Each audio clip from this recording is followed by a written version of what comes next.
Você vai conferir nessa edição. Estão abertas as inscrições para a Copa de Futsal 2013 dos trabalhadores do setor da alimentação. O escritório AJS Advogados trata do tema assédio moral com Rodrigo Afonso Martins. Veja também, centrais sindicais e senador Romeu Jucá discutirão o relatório que regulamenta o direito das trabalhadoras domésticas. O documentário de hoje é produzido por um sindicato e trata das violações dos direitos trabalhistas pelas empresas públicas. No quadro cultural, veja como foi o lançamento do CD Singular na Biblioteca Pública Pelotense. Essas informações você confere no programa Nossa Luta de hoje.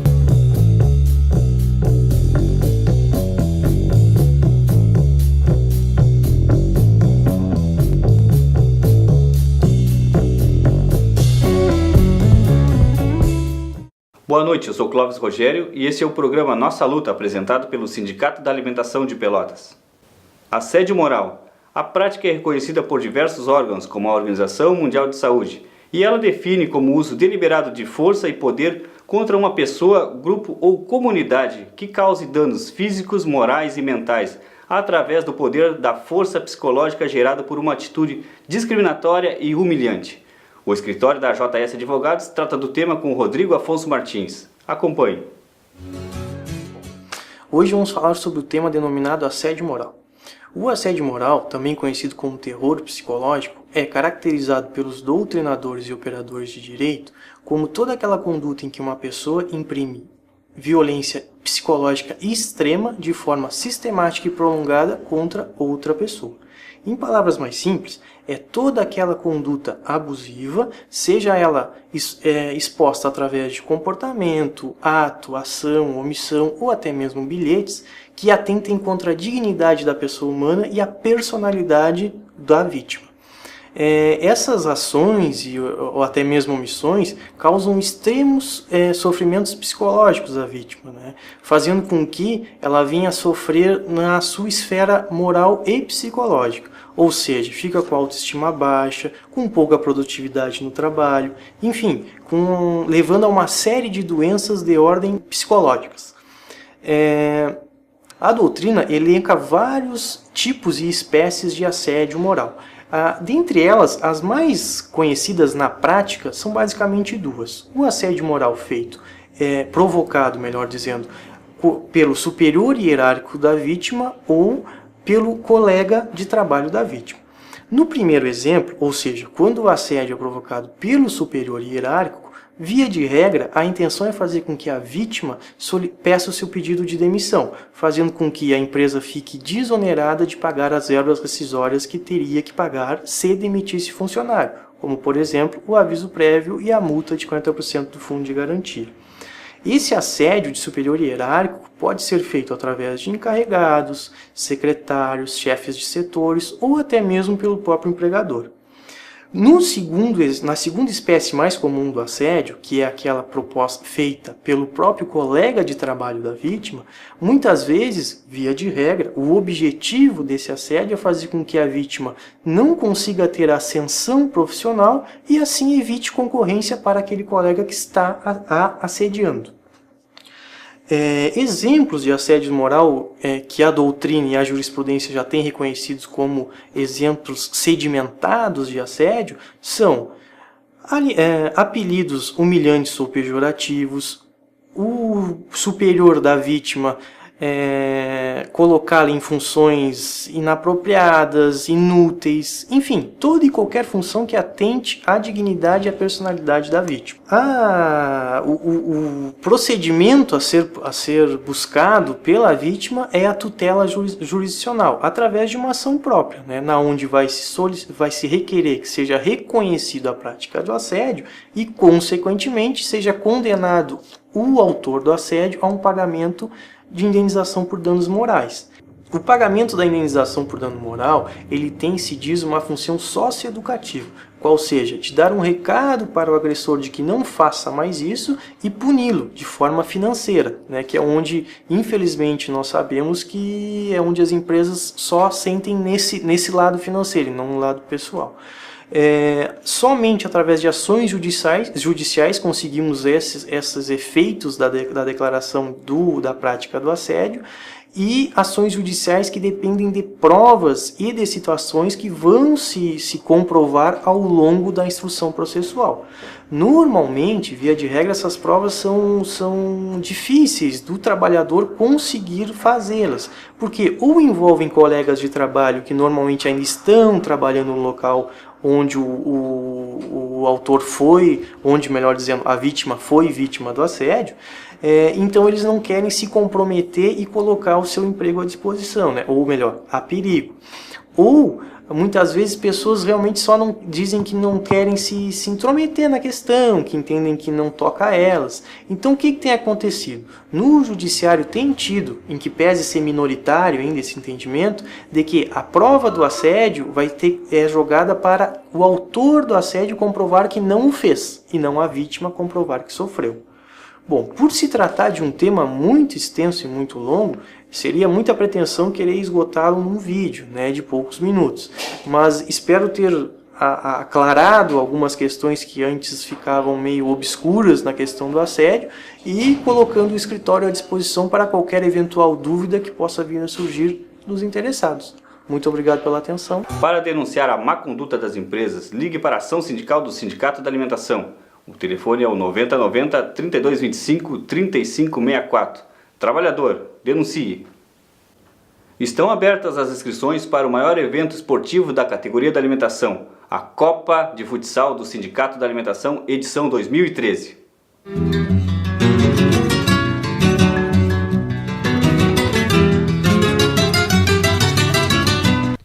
Estão abertas até o dia 21 de junho as inscrições para a Copa de Futsal do Sindicato da Alimentação, edição 2013. E nesse ano, a Copa inova e terá mais uma modalidade. Além do tradicional futsal masculino livre, terá também a modalidade futsal masculino master. As inscrições são gratuitas e cada equipe poderá inscrever 15 atletas e um treinador que é o responsável pela equipe. Todos os atletas devem trabalhar na mesma empresa e somente serão aceitas as inscrições dos atletas com matrícula sindical. Ou seja, o trabalhador que queira participar do evento esportivo promovido pelo sindicato tem que ser sócio do sindicato, deve solicitar a ficha de sócio junto à secretaria do sindicato. Na Copa passada foram inscritos mais de 300 trabalhadores. Foram aproximadamente 70 jogos e média de 8 gols por partida. O sorteio das chaves para a Copa de Futsal do Sindicato da Alimentação e a reunião com os representantes das equipes será no dia 26 de junho, às 19 horas, na sede do sindicato, que fica na rua Almirante Barroso, 3124. Os jogos de abertura da Copa de Futsal do Sindicato da Alimentação serão realizados no ginásio do SESI no dia 1º de junho. As equipes campeãs das fases Ouro, Prata e Master representarão o sindicato no torneio regional no ano de 2014. Trabalhador, mobilize a sua equipe e participe do maior evento esportivo da categoria da alimentação.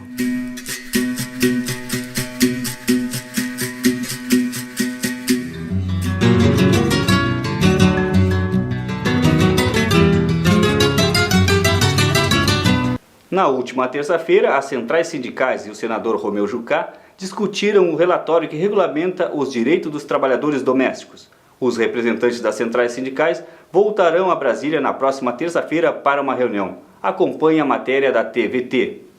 A primeira informação sobre o encontro é que a principal reivindicação das centrais foi atendida e ficou garantido que não haverá regressão de direitos para a categoria. No encontro foram analisados todos os 48 itens do relatório do senador Romeu Jucá. Em alguns pontos, as centrais sindicais chegaram a um acordo, como por exemplo na forma de recolhimento do FGTS e também na criação de um banco para acúmulo das horas extras. A proposta seria, no mês, pagar as primeiras 2 horas extras, ou seja, as primeiras, no banco de horas, as primeiras 40 horas mensais seriam pagas como hora extra e o restante das horas seriam compensadas no banco de hora num prazo que eles pedem para ser trimestral e que nós vamos analisar para verificar por conta exatamente do período de férias. Em outros pontos não houve acordo, como por exemplo em uma reivindicação das centrais sindicais de que fossem diminuídos os números de dias para a configuração do vínculo trabalhista das empregadas domésticas. Esse foi um ponto que eles solicitaram, mas eu acho que 2 dias é uma forma de garantir o trabalho do diarista sem uma precarização do trabalho. A partir de 2 dias fica claro que passa a ter vínculo. Então esse é um ponto que, apesar da sugestão das centrais, eu estou mantendo no relatório. O relatório final do senador Romero Jucá vai agora para a análise final da comissão que analisa a regulamentação da PEC das domésticas e depois segue para a votação nos plenários do Senado e da Câmara antes da sanção presidencial. O documentário A Vida Não é um Experimento foi produzido pelo Sindicato Nacional dos Trabalhadores de Pesquisas e Desenvolvimentos Agrários, o SINPAF, denunciando as violações dos direitos trabalhistas e o assédio moral praticado por empresas públicas brasileiras. Acompanhe. Fui na almoxarifado, tinha um depósito de veneno. O veneno estava derramado na porta. Eu fui varrer, peguei a pá e a vassoura, né? Pensando que era cal. Né? Eu estava sozinha na almoxarifado. Peguei foi a vassoura e estava... E aí aquele pó subiu em cima de mim, né? Aí depois eu fui sentindo dor de cabeça, tonteira, e vomitei. Aqueles espinhos na minha pele, assim, é horrível. Ai, meu Deus, eu não conseguia dormir. Era horrível. Estava sentindo tudo isso, né? Foi que eu procurei um médico dermatologista. Ele mandou um laudo para lá para me afastarem. O INSS mandou um papel para mim em 15 dias. Né, essa indenização para eles me pagarem o acidente de trabalho. E eles não me pagaram. Horrível. Eu fiquei sem receber, né? Os 2 anos. Né, passei muita necessidade. Não foi fácil. E ainda ficaram me perseguindo, da Embrapa, né? O pessoal do CRH ia lá me vigiar, mandava vigia lá me vigiar, que eu estava inventando tudo isso. Para mim foi horrível, foi uma humilhação. Não gosto nem de falar.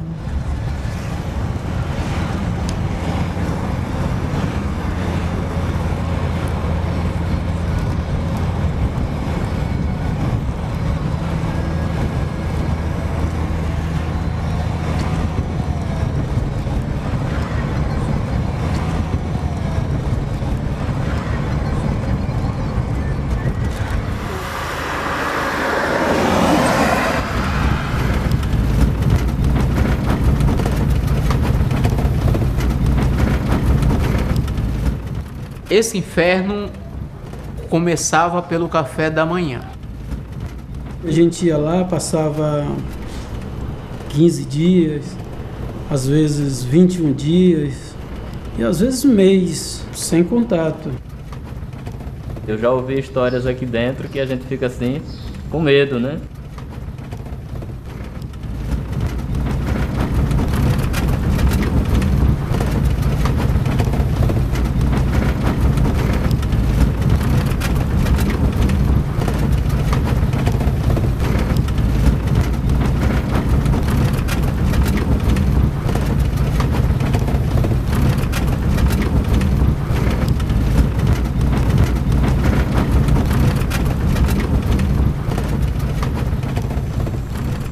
Auri, a Embrapa não autorizou o sindicato a fazer a filmagem desse documentário nos seus campos experimentais aqui da Amazônia Ocidental, tanto o DAS como o Rio Urubu. Então a gente pensa, se a Embrapa não permitiu, né, não autorizou o sindicato a fazer as filmagens de seus ambientes de trabalho, de suas instalações, é porque deve ter coisa errada. Bem, o episódio, né, que na época foi chamado de DAS, o que foi isso? Foi um desaguar de uma confusão que já vinha acontecendo há muito tempo na unidade.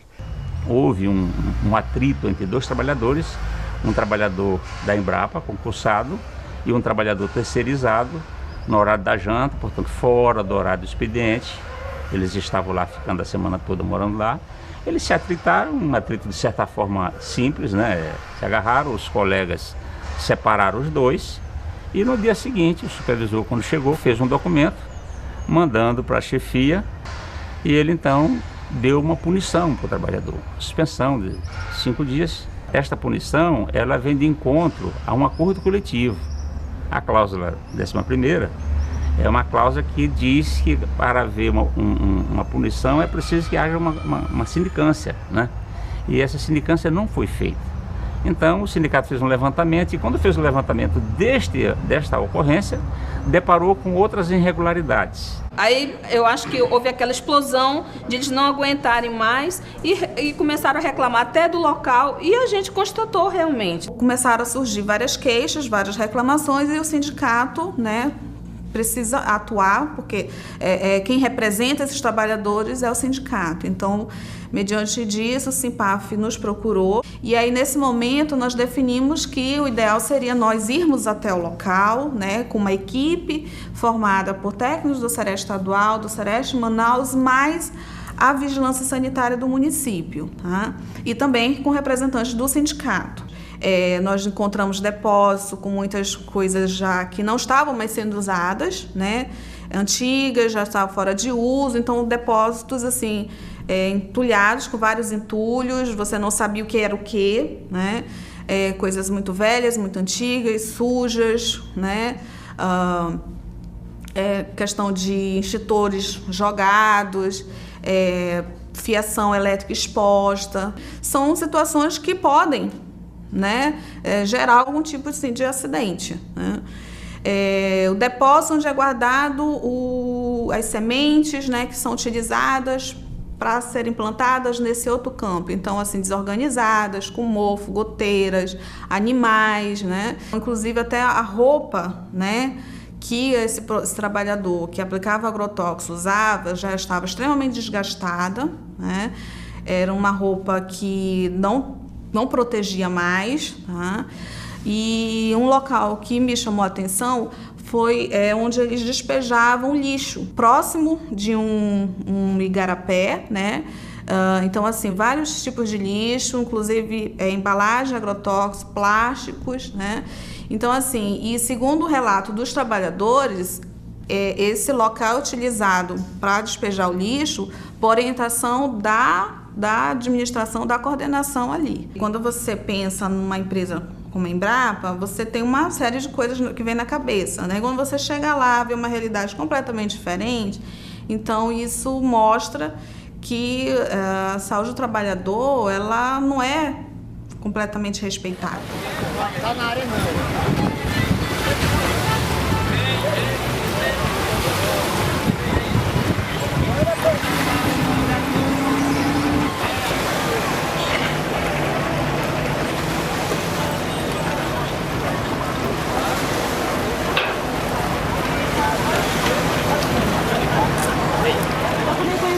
Dessa causa através da Conceição, né, e da companheira aqui, a Simone, e que me convidou para fazer essa visita. E ao chegar no local, assim, foi jamais, né, se pensar que poderia haver uma situação daquela com os trabalhadores. Só que no caso da Embrapa, como qualquer outra empresa, nós temos leis. E como CUT, agora eu te digo que as leis trabalhistas não estavam sendo cumpridas. Quais delas? Primeiro, descumprimento de acordo coletivo, onde nós tínhamos trabalhadores que estavam na Embrapa, dentro do campo experimental, naquele quilômetro 52 da BR-174, que ficavam mais de 15 dias lá dentro, porque não tinham como chegar até suas casas, para ver suas famílias toda noite. O que nós constatamos naquele momento foi que os trabalhadores não tinham esse direito respeitado, o direito de ir e vir. Quem está de fora não acredita. Ah, não, mas a empresa... Não, isso não existe nessa empresa, né? Uma empresa de pesquisa, tá? A empresa é de pesquisa. Mas a que preço estão sendo feitas essas pesquisas?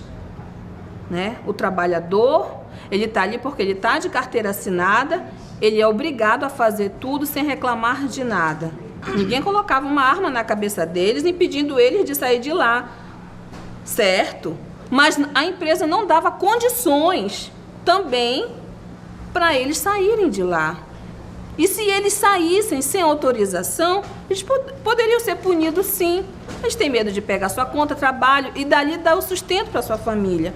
Então eles eram submetidos, né, forçados sim, a viver uma situação, né, por conta da necessidade de sustentar suas famílias.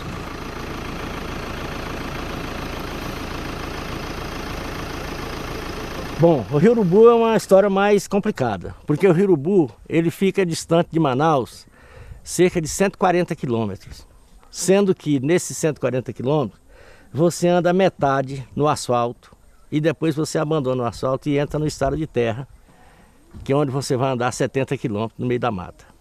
O trabalhador não tem como vir a Manaus por causa da distância. Ele permanece lá durante uma semana, 15 dias, se estiver chovendo muito, 30 dias. Quando você fala em instituições públicas de renome, você imagina que sejam instituições que tenham um cuidado maior com os seus trabalhadores, até porque essa respeitabilidade, essa credibilidade também deve se estender às suas práticas internas e não só à sua imagem externa. E o sindicato verificou uma situação gravíssima e nós, através da nossa equipe e também com a minha participação, através de pronunciamentos e de posições, nós nos colocamos a favor do sindicato. Mas mais do que a favor do sindicato, a favor dos direitos desses trabalhadores. A situação de confinamento, que é um dos aspectos mais relevantes de analogia com a escravidão, ele traz efeitos psicológicos e às vezes até somatizados no físico do trabalhador muito negativos. E também um transtorno para a família, né? Porque a família fica desassistida, fica insegura, portanto afeta toda a família do trabalhador. Isso aqui é frango, estamos aqui. Levanta aí, aqui, ó. Aqui, né? Minha família morou lá. Nós moramos 3, 4 anos mais ou menos lá. Aí foi como a gente não tem que pensar só na gente, tem que pensar nos filhos, porque a gente vive para eles, né? Aí eu teve que trazer eles para a cidade para estudar. Eu me senti muito ruim, morando só eu numa casa. Eu me sentia muito mal. Às vezes assim, me sentia assim como um pesadelo para mim. Eu não sabia se eu ia ter força para continuar no meu trabalho. Eu ouvia a voz das minhas filhas, entendeu? Eu ouvia. Teve um dia que eu sentei assim, parei e digo, eu tô ficando maluco.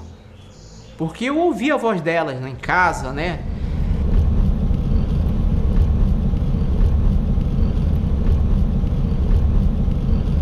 Nós chegamos lá de manhã.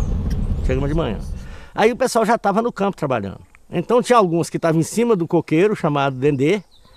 Tinha uns que estavam fazendo picada. Tinha outros que estavam fazendo limpeza do campo, arrumando estrada.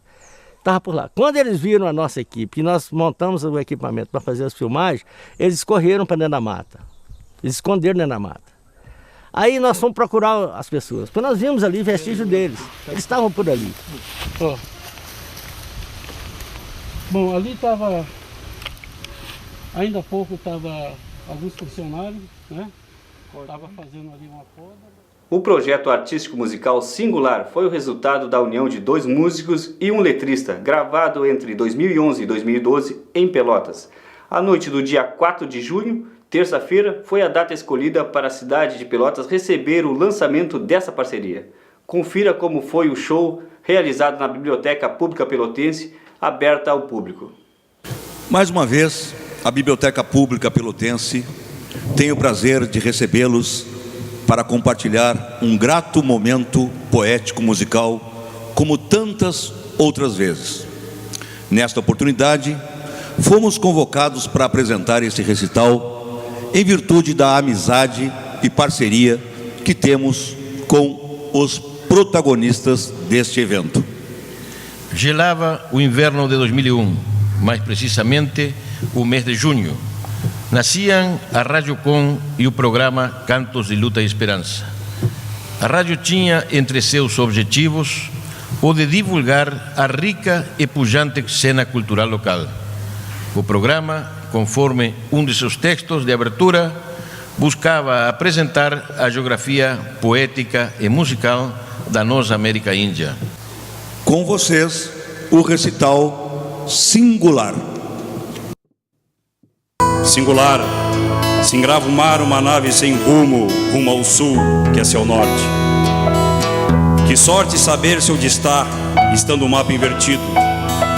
Perdidos, alguns disseram, Eis que nunca souberam sua rota e seus portos, seus caminhos tortos por países que não estão nos mapas, mas na música. Viu os marinheiros sem timoneiro, sem capitão, na direção exata do que nasce na contramão da regra, que é uma exceção ao avesso e o começo do que será uma repetição. Sempre sem quando e onde, e sempre aonde ninguém creria em previsível visão, que vem do exercício de crer para ver com o coração.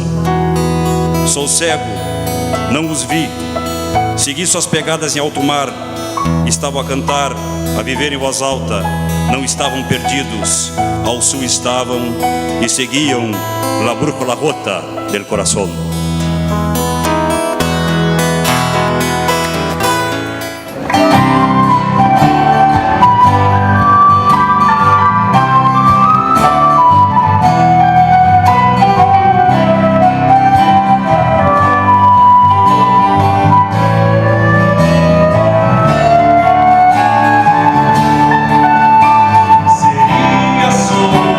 Nombre de medio de muchos más.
Veja esse e outros programas acessando no YouTube. Coloque lá, Nossa Luta 1.tv. Nós voltamos na semana que vem. Uma boa noite a todos e a todas e até lá.